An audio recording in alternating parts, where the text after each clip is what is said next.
좋아하죠? 골목식당 백선생 보니까 총각집 마음가다가 딱 해동하니까 잘 되니까 아들이 좋았다 그렇죠? 그리고 여러분 음악회도 사람들 많이 오면 그 연주하는 사람들이 좋아해요. 심지어는 제가 최근에 그 문상을 몇 군데 갔는데 상주들도 문상들 많이 좋아합니다. 근데 여러분 교회도 사람 많이 오면 좋아요, 안 좋아요? 좋아요.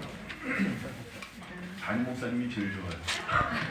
근데 이제 저희 교회를 보니까 여러분들 좋아하세요, 같이. 너무 서로 끈끈해갖고 누가 오니까 안 좋아하는 것 같아요. 첫 번째 예배 때도 오늘도 또 이렇게 등록한 성도들이 계시는데 여러분들 주님의 교회에 이렇게 많은 영혼들이 오는 거에 대해서 기뻐하는 저와 여러분들이 축복합니다. 근데 여러분 예수님 이렇게 복음서를 보면은 예수님이 그 수많은 무리들이 오면은 반응하는 약간 독특한 모습이 있어요. 그게 뭐냐면 항상 허다한 무리가 오거든요. 예수님 오시면은. 근데 허다한 무리가 오고 나면은 항상 쫓는 메시지를 주세요. 여러분 그 14장 25절도 누가복음 보니까는 우리 금요 철야 때 잠깐 묵상했던 건데 같이 한번 읽어보시기 바랍니다. 시작. 허다한 무리가 그의 말씀에 예수께서 우리 주사를 주시되 그에게 온 자가 자기 부모와 형제와 자매와 이 자매 무슨까지 미워하지 않으며 이 나라에 지나가 그리고 허다한 무리가 항상 와요. 오병이어 때도 백성들이 떡을 먹고 배불러서 하고 병을 치료하면 또 오고 또 제자들도 막 예수님이 막 바쁠 정도로 정말 그 인기를 감당할 수 없을 정도로 오거든요. 그럼 항상 예수님이 십자가의 교회에 대해서 가르쳐요. 그러면서 그것을 가르치는 특별한 이유는 허다한 무리가 제자가 되길 원하시는 거예요. 선별하는 겁니다. 구별하는 겁니다. 여러분 그 바이섬이 2019년도에 그 무리가 아니라 제자가 되길 축원합니다. 너무나 중요한 거예요. 여러분 한국 신보에서 그 교회 신보에서 한국 교회의 세 가지의 문제를 얘기했어요. 한국 교회 아주 치명적인 세 가지 문제. 이것 때문에 이제 곧 골물 거예요. 뭐냐면 허수허수허상들. 지금 한국 교회가 막 천만 막 그랬다가 이거 다 허수래요. 그리고 허상이고 허세예요. 근데 교회가 이거에 빠져서 점점 병들어가고 있다고 얘기해요. 여러분 교회는 많은 사람이 모여있는 게 중요한 게 아니라 정말 성숙하고 훈련되고 주님을 사랑하는 헌신된 제자가 얼마나 있느냐가 중요한 거예요. 여러분 바이슨 공동체 가운데 그래 요새 계속 부흥해. 우리 작년 초에 리모델링 했는데 간절한 마음으로 기도했잖아요. 좀 오래 버티자. 근데 막 벌써 막 팍팍 이렇게 차잖아요. 그 기쁜 마음이 있어요. 그런데 제가 담임 목사로서 2019년도 출발하면서 왜 전체 제자 훈련을 이렇게 하자고 막 이렇게 막 외치고 있느냐면 허세에 빠질 수 있어요. 허수에 빠질 수 있어요. 그러면 나중에 여러분 우리가 많은 공동체 부흥을 이뤘다 그러는데 스스로 거기에 빠져서 안주할 수 있는 거예요. 그러면 대형 교회 가면은 뭐 이렇게 그 안양에도 큰 대형 교회들이 있어요. 10,000명대, 뭐 은혜와 진리, 세중앙, 뭐 안양제일교회 이런 데 있거든요. 안양의 제일교회는 1,000명보다 2,000명이래요. 잘 모르겠는데. 근데 이런 교회 가면 특징이 뭐냐면 그 교회에 있다는 걸로 이 숫자가 많은 곳에 있다는 걸로 위로를 삼고 허세를 부려요. 나도 이 정도의 급이야 이렇게 생각해요. 그래서 예전에 우리 교회도 이제 사랑의 교회 오늘의 출신들 많은데 사랑의 교회 오늘의 교회 출신이다 하는 걸로 자기가 굉장히 높은 데 있다고 해요. 근데 사실 실상을 닦아보잖아요. 개뿔이에요. 아무것도 없어요. 여러분 대형교회 목회자들이 가장 딜레마가 뭔지 알아요? 온리교회 예전에 하영조 목사님이 이거는 1급 탑 시크릿이다. 아무한테도 얘기하지 말라고 그런 게 있었어요. 뭐냐면 우리 교회 목회자가 왜 개척을 하면 실패하냐? 허수허상에 빠져서 그래요. 허세만 부리다 나가는 거예요. 진짜는요, 실제로 개척교회에서부터 해갖고 이 작은 교회를 일궈내는 헌신과 수고와 또 이렇게 훈련들이 잘 된 성도들이 알고 계실 때가 상당히 있다는 걸 믿으시기 바랍니다. 그런데 바이sem이 이제요, 개척을 벗어나서 사이즈가 점점 중견이 돼가고 있어요. 그러니까 오히려 제가 더 긴장하는 거예요. 왜? 허수허세에 빠질까 봐. 여러분 이럴 때일수록 다시 허리띠를 졸라매면서 주님께서 기억하는 헌신되고 충성된 제자의 반열에 들어가길 축원합니다. 너무 중요한 거예요, 여러분. 이 때에 이걸 해야 돼요. 왜 이렇게 허수에 빠졌나 이렇게 봤더니 중요한 거 세 가지를 뽑아요. 뭐냐면 구원의 긴박성의 부재, 복음의 부재, 세 번째 양육과 훈련의 부재예요. 교회가 전체가 구조선이 되어야 되는데 구원의 복음의 구조선이 되어야 되는데 유람선이 됐대요. 모여서 놀자, 교제하다. 교제는 중요해요. 저희 교회 교제가 굉장히 강한 교회입니다. 그러나 그것 전에 복음에 대한 또 구원에 대한 그게 우선순위로 있어야 되는 거예요. 그리고 또 하나가 설교를 하는데 복음이 없대요. 다 교양에 대한 부분, 뭐 잘하자, 뭐 잘되는 나, 성공에 대한 얘기가 온통 그냥 설교 강단을 물들이고 있다는 거예요. 그래서 우리가 보이죠. 또 하나, 성도는 많이 모아놨어요. 막 요새는 교회인지 이벤트 회사인지 모르겠어요. 많은 행사를 해요. 그러나 실제로 한 영혼을 양육하고 훈련하는 시스템을 가지고 있는 교회가 없대요. 그래서 성도들이 자꾸 병들고 무너져가고 있다는 거예요. 여러분, 발생교회 가운데 올해 이제 샘모임 때 뭐를 해요? 오늘 이제 오리엔테이션, 오늘 처음 듣는 분도 있죠. 올해부터 제자훈련을 할 겁니다. 여러분, 이것을요, 올해가 마지막인 것처럼 하시길 축복합니다. 옆에 있는 사람한테 얘기하세요. 날마다 오는 기회가 아니야. 이거 올해 못 잡으면 끝나는 거예요. 여러분, 교회가 많아지는 교회 봤더니 그리고 우리 또 어저께 또 우리 바이셈 2019년 1호 등록교인 배순지 집사님 가족 신방했는데 이런 얘기 하시더라고요. 안양제일교회에서 신앙생활을 했는데 안양제일교회 굉장히 좋은 교회예요. 제가 볼 때는 성경 이렇게 제자훈련 시스템이나 어떤 건강성을 놓고 봤을 땐 세종안교회보다 훨씬 좋아요. 건강성이 있어요. 담임 목사님의 어떤 잘못된 그 윤리 문제로 인해서 지금 아픔을 겪긴 하지만 굉장히 잘 돼 있는 저력 있는 교회예요. 근데 이런 얘기를 하는 거예요. 담임 목사님 얼굴 보기는 하늘의 별따기, 신방 안 오세요.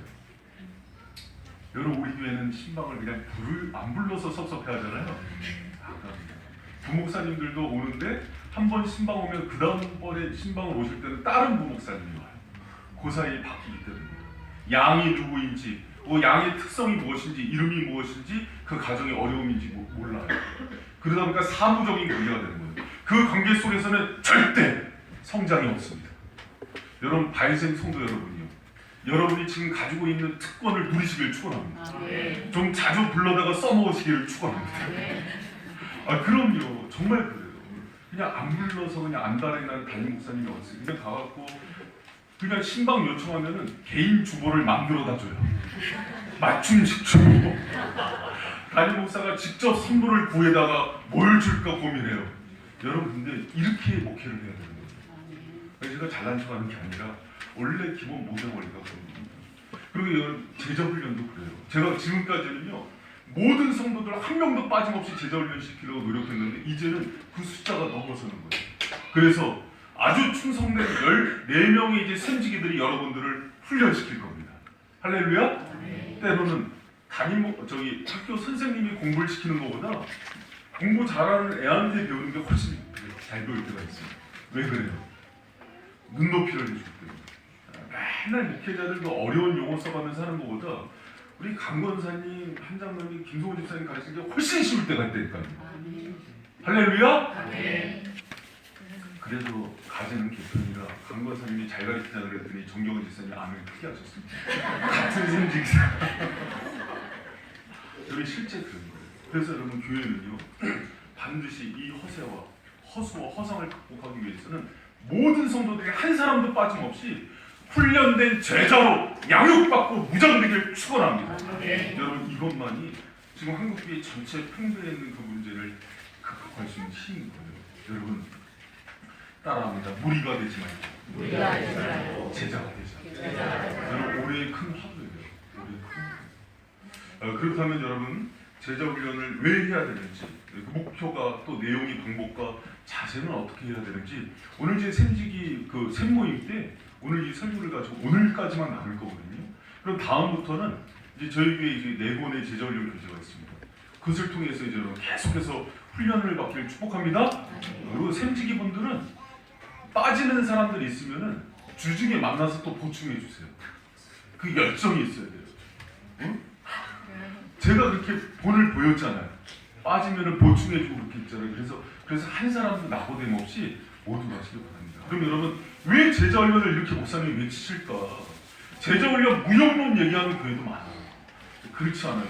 반드시 예수님을 믿는 모든 성도들은 제자가 되어야 돼요. 제자 훈련을 받아야 돼요. 여러분 부모가 애를 낳았다고 부모가 돼요? 아니에요. 부모는 교육을 받아야 돼요. 부모가 뭔지 알아야 돼. 그래야지 부모가 되는 겁니다. 제자도 마찬가지예요.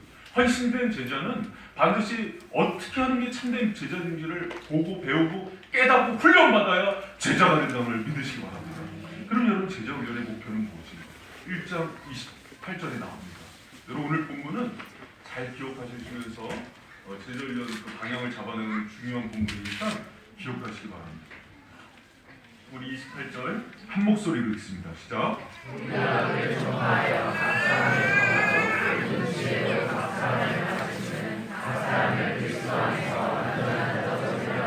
여기 그 목적이 나와요.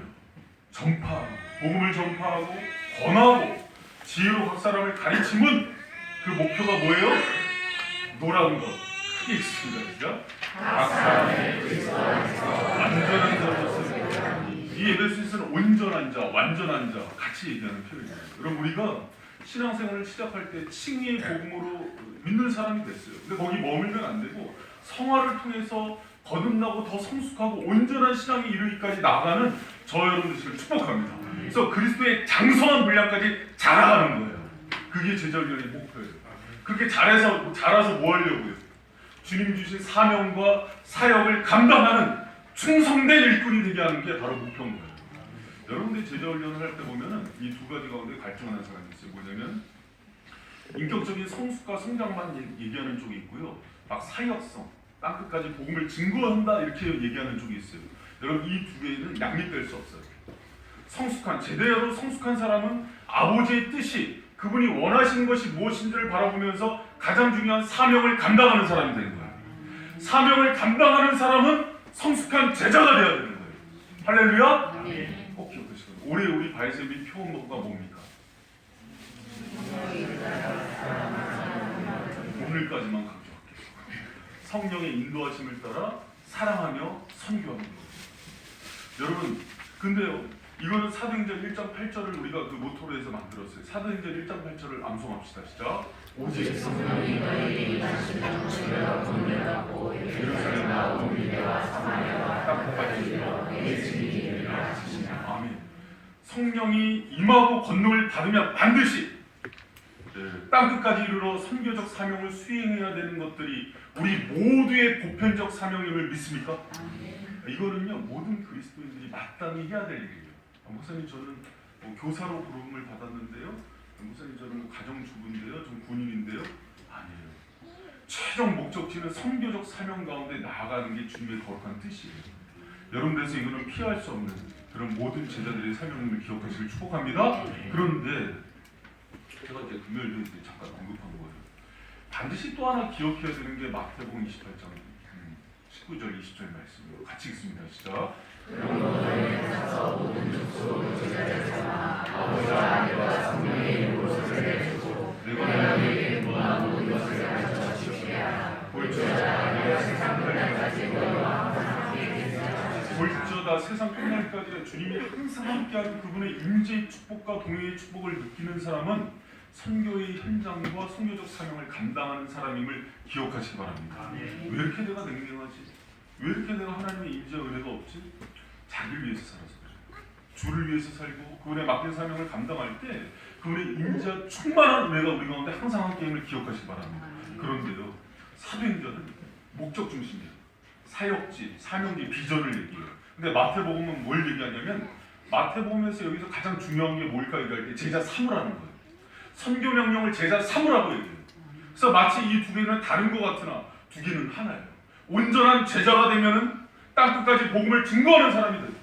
복음을 증거하는 사람은 참 제자여야 되는 거예요. 할렐루야? 여러분 우리 그 터키 선교사님 김준리 최선 선교사님 계세요. 이분들이 인터폴에서 그 훈련을 처음에 받았어요. 훈련을 받고 5년 동안 사역을 하면서 이건 아니라고 결정을 내리고 돌아왔어요. 왜? 인터폴의 선교 전략은 땅끝까지 이르러 그냥 깃발 꽂는 거예요. 땅 밟기. 근데 이렇게 해봤더니 아무것도 남는 게 없대요. 중요한 거는 정말 말씀을 가지고 제자를 삼아야겠구나. 기도하는 것 중에 하나님 그 훈련을 받을 수 있는 곳을 만나게 해주시옵소서. 그래서 만나는 게 누구예요? 12년 전에 저를 만나서 그 내용을 채우고 그 복음을 가지고 했더니 교회가 세워지고 영혼들이 세워지기 시작합니다. 그래서 여러분 제자를 삼고 성숙해지는 것과 사명 감당하는 선교의 사역은 분립될 수가 없는 거예요. 성숙한 제자가 되어서 선교하기를 축원합니다. 올해 선교의 해잖아요. 선교를 한다는 것은 곧 성숙한 제자가 되는 거예요. 그리스도를 닮은 제자, 그분의 인격의 장성한 분량까지 이루는 제자가 되기를 축원합니다. 이게 제자 훈련의 목표인 거예요. 여러분 그러면은 제자 훈련의 내용은 무엇일까? 여러분 26절에서 27절에 그 내용이 나옵니다. 무엇을 가르쳐야 될까? 우리 26절부터 27절 같이 읽습니다. 시작. 이 비밀을 만세와 반대로 이는 그의 소도에 나타나고 하나님이 그러하여도 이 비밀의 영원히 이방인 가운데 어떻게 풍성한 것을 알게 하시고 사도가 얘기하는 거예요. 성숙한 성도들에게 이제 제자가 되기 원하는 사람들에게 뭘 가르쳐야 돼요? 눈치가 있는 성도들에게는 이쯤 되면 제가 노란색을 표시해요. 뭘 가르쳐야 돼요? 미스터리. 비밀을 전함으로 제자를 씁니다. 여러분 그럼 우리가 제자 훈련을 이제 다음 주부터 집중적으로 나가는데 제자 훈련에 있어서 어떤 비밀을 가르칠까요? 제자 훈련의 비밀을 뭘 가르칠까요? 내용이 뭘까요? 이겁니다. 요게 이제 신천지 방법이에요. 막 숨겨진 비밀이 있다. 그래서 이 비밀의 정체가 바로 이만희 교주님이 쓴 이 책들에 있다. 그래서 이 책은 결국 이만희를 시행하게 됐어요. 근데 이 비밀은 공개된 비밀이에요. 모든 사람에게. 이 비밀의 뿌리에는 한 가지 중요한 사실을 들었는데 저희 교재 그 세가족서부터 네 권의 교재를 가지고 하거든요. 근데 이 네 가지 교재가요 약 35가지의 주제를 가지고 타픽을 가지고 있어요. 복음이 무엇인지, 순종이 무엇인지, 예수 그리스도는 어떤 분인지, 성령님은 누구신지, 성령을 통한 치유와 회복은 무엇인지, 교회는 어떤 건지, 또 순종의 삶은 어떤 건지, 예배는 무엇인지, 교제는 무엇인지, 성장을 위한 말씀은 무엇이며 기도는 무엇인지, 선교와 전도의 삶은 무엇인지, 균형 있는 신앙생활을 하나님 나라는 무엇인지, 하나님의 뜻을 분별하는 것은 무엇인지, 직장생활은 이 모든 것들을 여러분들에서 이렇게 강론을 하는 것도 힘이 있지만은 하나하나의 주제에 맞게 우리가 꼭 알아야 되는 제자도의 가치를 배우는 것은 너무 중요합니다. 이 네 권의 교재는요 해본 사람은 알겠지만 너무 잘 만들었어요. 누가 만들었길래 모르겠어요. 이만희는 아니에요. 너무 잘 만들었어요. 제가 또 성경이 그 내용이 있는 핵심들을 잘 이해했기 때문에 그래서 성경 전체에 대한 흐름과 내용과 핵심 토픽들을 너무 잘 정리하고 있어요. 여러분 믿으십니까? 네. 근데 사실 이게 비밀이 아니에요. 비밀은 성경에서 분명히 얘기합니다. 우리 그 아래에 있는 것만 읽어봐요. 비밀은 진짜. 이 비밀은 너희 안에 계신 그리스도니 곧 영광의 소망입니다. 할렐루야. 아멘. 제자 훈련의 내용은요. 여러분 한 목사가 쓴 거, 오카는 목사님이 쓴 교재가 좋더라. 온누리교회 한조 목사님의 12주 교재 고도 아니에요. 제자훈련 교재의 핵심적인 내용은 예수 그리스도. 어떻게 하면 그분의 삶을 배울까? 어떻게 하면 그분의 생각을 배울까? 어떻게 하면 그분의 마음을 배울까? 온통 예수 그리스도의 그 비밀의 영광의 내용이 맞춰져 있는 거예요. 어떻게 하면 그리스도의 뜻을 알까? 그래서 하나님의 뜻을 배우는 거예요. 어떻게 하면 예수 그리스도를 높일까? 예배에 대해서 배우는 거예요. 예수 그리스도의 말씀이 무엇인가? 말씀을 배우는 거예요. 예수 그리스도 어떻게 교제해야 되는가? 기도를 배우는 거예요. 온통 그런 내용인 거예요. 그럼 예수만 배우는 거예요. 그럼요. 예수가 핵심인 거예요. 이거 외에 다른 것을 전하면 안 되는 거예요. 근데 예수 그리스도를 통해서 보는 에베소서 3장에 있는 말씀처럼 그분의 깊고 높고 넓은 입체적인 사랑과 우리 삶을 온통 손도리채 붙잡는 예수 그리스도의 능력이 무엇인지를 이 교제를 통해서 배워가는 거예요. 할렐루야. 여러분들 제자 훈련의 내용은요 인간 한민길 목사의 내용이 아니에요.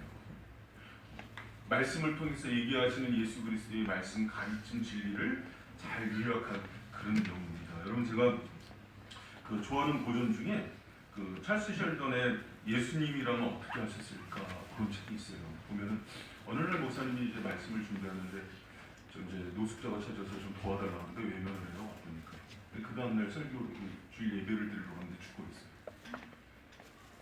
뭘로 한 대 맞은 것처럼 고민을 하면서 다 뒤집어 생각하는 거예요. 예수님이라면 어떻게 하셨을까?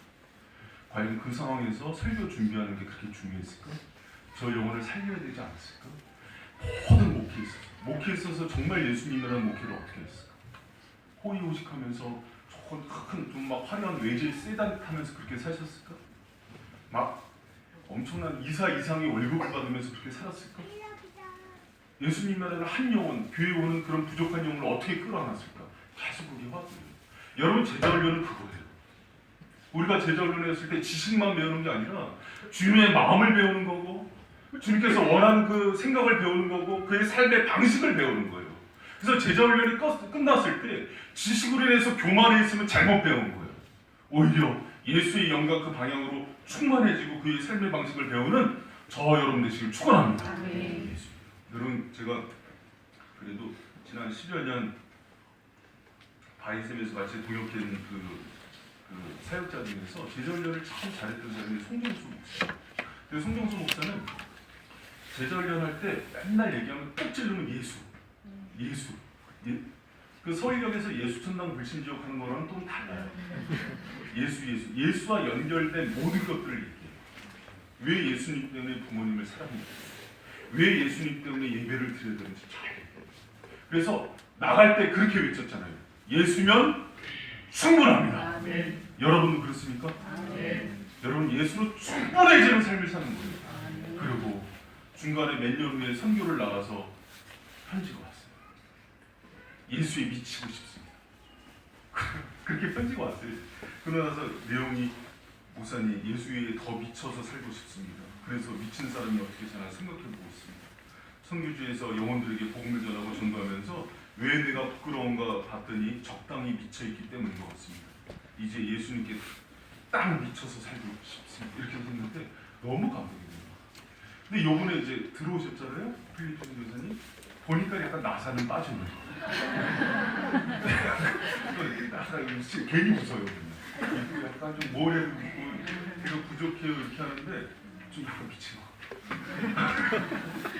제자훈련의 깊이가 이제 깊어질수록 정말 예수로 인해서 사는 삶이 무엇인지를 깊게 고민하는 그 모습이 너무 아름다워요. 여러분 우리도 제자훈련을 통해서 제가 금요 차례 때는 부담 없이 얘기했거든요. 막 더 세게. 근데 오늘은 이제 새 가족도 있고 또 신앙의 열정이 있고 처음인 분들도 있고 그러니까 갑자기 예수 믿고 미치는구나. 여기 이제 못 오겠구나 이렇게 생각하지 마시고요. 여러분 예수 안에 있는 보화를 발견한다고 생각하는 저와 여러분이 축원합니다. 너무 중요해요. 그 맛을 모르면은 신앙생활하는데 기쁨이 없어요. 힘이 없는 거예요. 예수를 통해서 가득 채워지는 그 은혜가 있기를 축원합니다. 그럼 여러분 마지막으로 제자훈련의 방법은 어떻게 해야 됩니까? 28절에 또 나와요. 다시 한번 읽어봐. 28절 시작. 우리가 그를 전파하여 각 사람을 권하고 모든 지혜로 각 사람을 가르치면 각 사람을 그리스도 안에서 완전한 자로 세우게 하고. 여러분 여기서 보면은 그 완전한 자로 세우기 위한 방법이 나와요. 여기 보면 이제 말씀 전파거든요. 말씀을 통해서 가르치는데 제자훈련은 딱 세 가지 원리예요. 첫 번째가 기도와 말씀은 빠질 수가 없어요. 여러분 제자훈련을 하고 받는 사람이 가장 먼저 해야 되는 것은 기도하는 거예요. 예수님께서요 여러분 제자훈련 제자들을 데리고 다니면서 늘 본을 보이시면서 시행했던 게 뭐냐면 기도해 주시라고 했어요. 바울도 항상 바울 서신의 편지면을 보면 뭐냐면 내가 너희를 위해서 기도하는 것을 쉬지 않았다고 해요. 여러분 제자훈련을 하는 사람들이 자기 영혼들을 위해서 기도하지 않는다는 건 증거이에요. 내가 맡고 있는 교사가 아이들의 영혼을 위해서 기도하지 않는다는 것은 거짓이에요. 목회자가 목양을 하는데 자기 양무리를 위해서 기도하지 않는다는 것은요 가짜입니다. 여러분들께서 제자훈련을 하든 교사를 하든 교회 주님이 어떤 일을 하든지 기도함으로 시작하는 저와 여러분들이 축복합니다. 여러분 말에 힘이 있지 않아요. 성령의 권능이 있다고요. 성령의 능력이 기도의 역사 없이 나타나는 건 한 번도 없었습니다. 반드시 기도함으로 영혼들이 나가는 저와 여러분 되시길 축원합니다. 그래서 나한테 맡겨진 영혼, 우리 선지기들도 마찬가지예요. 교사들도 마찬가지예요. 그 영혼 위해서 양심이 있다면 일주일에 한 번은 시간을 정해놓고 기도하는 그런 저와 여러분들을 축원합니다. 주님의 사역도 마찬가지예요. 여러분 우리가 주님의 공동체고 이곳을 주님이 성령께서 통치하십니다 얘기를 하고 무릎을 꿇으면서 그분의 통치를 받아내지 않는다면 결국은 인간의 소굴이 되는 거예요. 여러분 바이샘은 그렇게 하면 안 돼요. 어떤 일을 하든지 기도함으로 시작해서 기도함으로 마치는 공동체가 되길 축원합니다. 여러분 헨리 나운이 그런 얘기를 하더라고요. 자기가 사지로 37년 동안을 기도 생활을 했대요. 그리고 이제 나이가 70 가까운 노인이 되어서 기도하려고 그러는데 여전히 기도는 어렵다고 얘기해요. 로이드 존스 목사님도 똑같은 얘기를 했어요.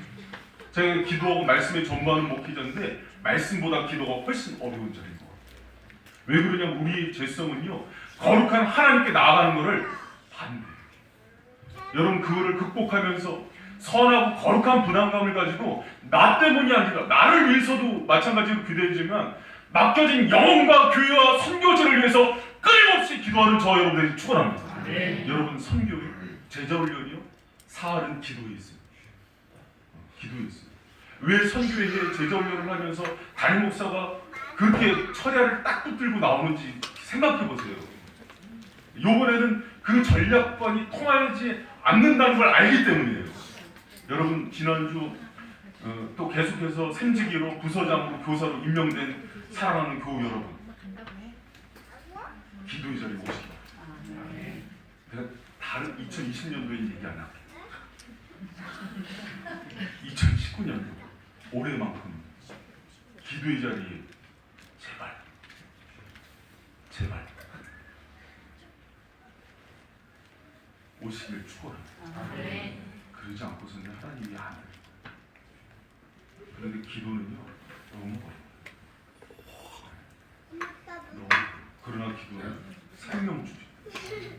그 생명수를 붙들고 승리하고 저 여러분들 축복합니다. 여러분 기도하고 나와서 어느란 말로 떠든 얘기해도요 그 말 한마디에 사람이 영혼이 꼬꾸라집니다.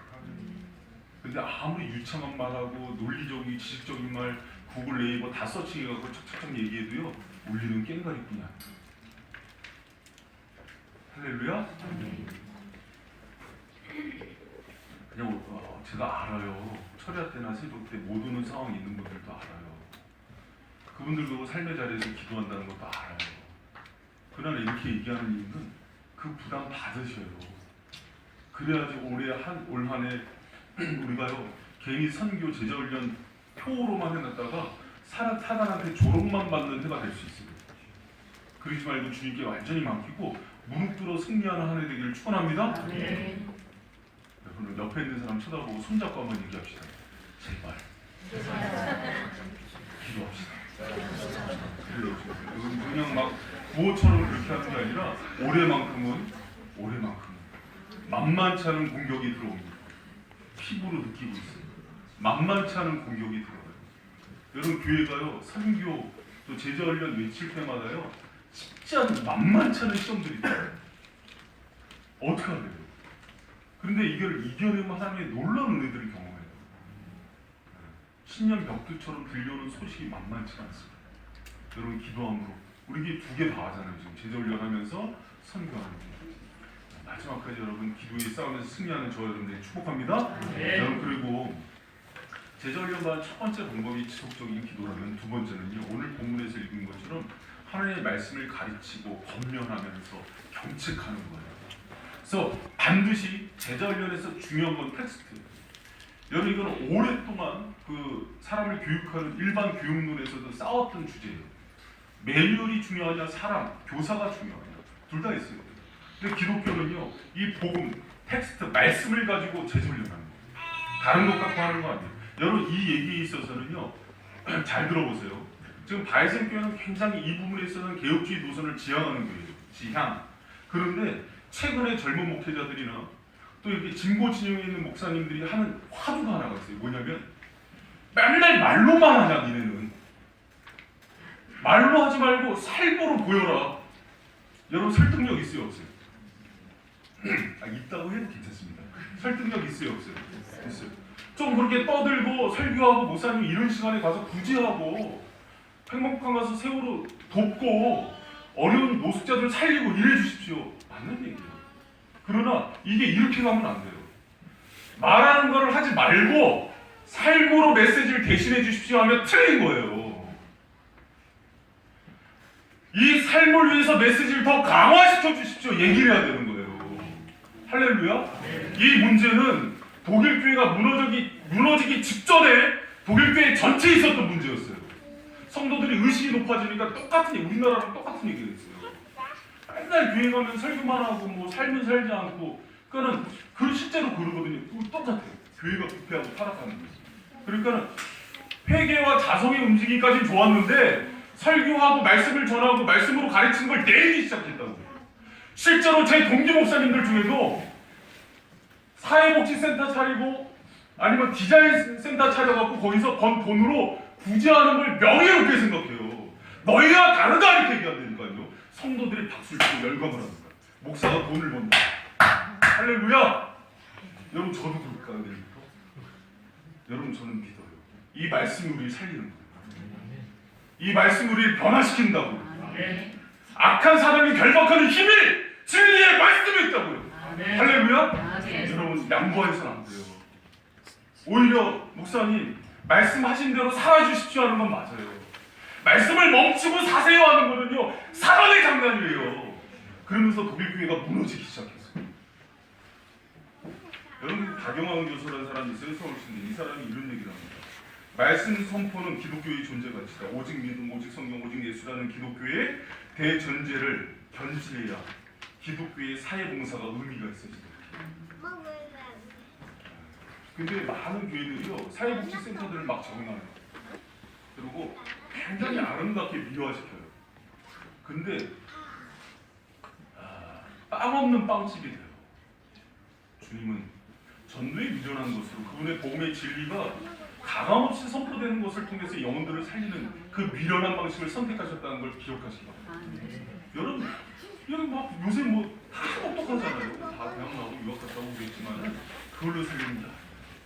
주님의 진리의 말씀이 그 말씀을 가지고 대언하고 평생을 이것에 헌신한 그 종의 입술을 통해서 선포되어지는 말씀을 통해서 사단의 악한 권세와 공중자들이 결박되어지고 인생이 회복되고 치유되는 놀라운 역사가 이 강단으로부터 흘러나간다는 믿으시기 바랍니다. 이걸 양보하면 안 돼요. 이걸 서구, 독일, 유럽 다 무너졌어요. 이것 때문에. 그걸로 뭘로 바뀌었냐면 다 NGO 활동, 봉사, 구제로 바뀌었어요. 여러분 우리 교회도요 그렇게 봉사, 구제 성교했으면 좋겠어요. 그러나 그걸 위해서 더 제자 훈련과 말씀을 전하는 걸 해야 된다고요. 제발.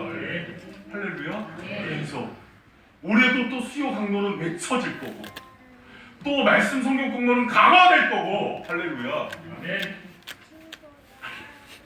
차라리 목사님 좀 더 재밌게 좀 더 심도 있게 해주세요 이렇게 얘기하는 건 괜찮아요. 근데 실제로 그런 부분이 있어서 그래요.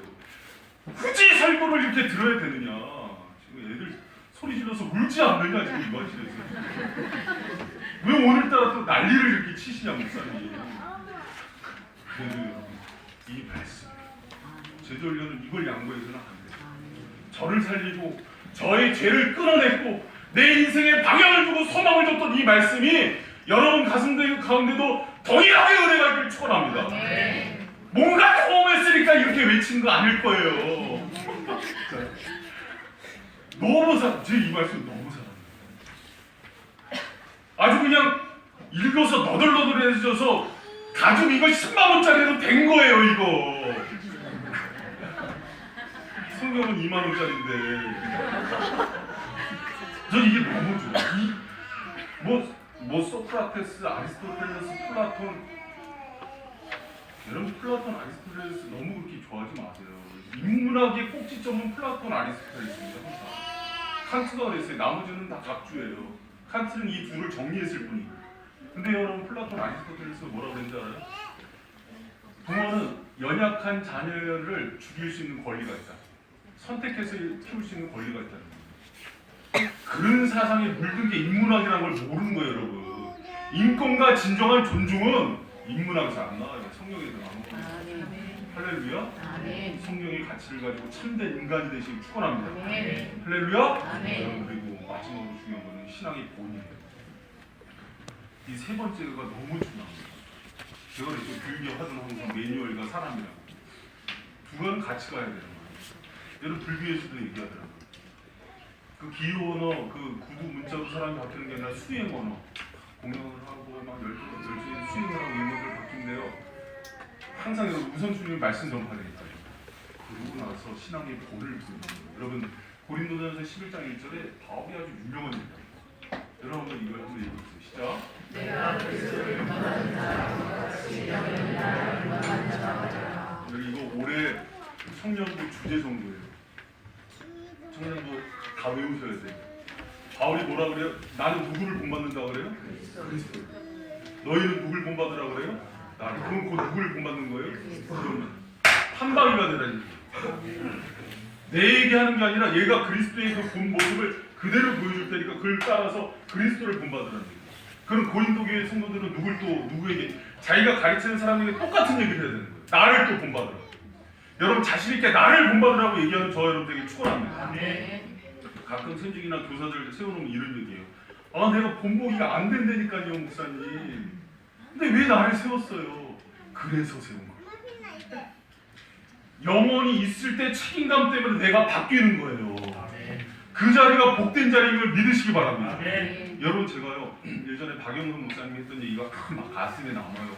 박영선 목사님 우리 윤숙 집사님이 너무나 사랑하는 목사님이 은퇴하셔서 제 가슴이 너무 찢어져요. 근데 그 목사님이 하는 얘기가 당구가 그 목사님이 천이에요.